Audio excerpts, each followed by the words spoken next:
engaged for many years in the fighting against the privatization of water and for water services. But what we actually started to do was to say water is not only a human right, but water is a right of nature.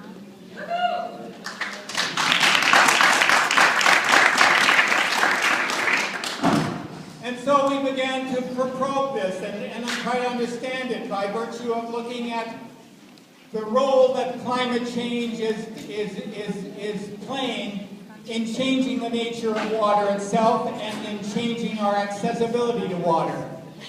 We began by looking at the melting of the glaciers. And when a glacier melts, that's it.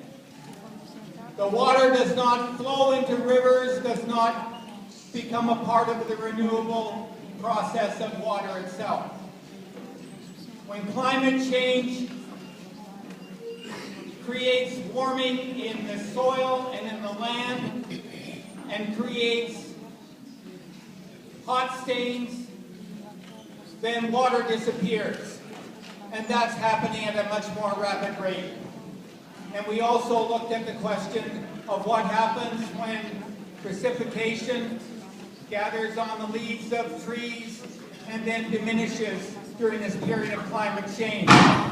All of these things are happening because of climate change. And what it is fundamentally doing is dealing a real blow and damage to the hydrologic cycle, the natural cycle of water falling from the sky to the earth, going into the soil and evaporating again. That natural water cycle is being damaged.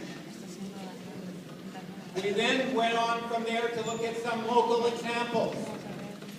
We heard from the Philippines about the impact of a typhoon and typhoons in general, which are obviously caused in large measure by climate change, what that is actually doing to the availability of water and to the way people look at water.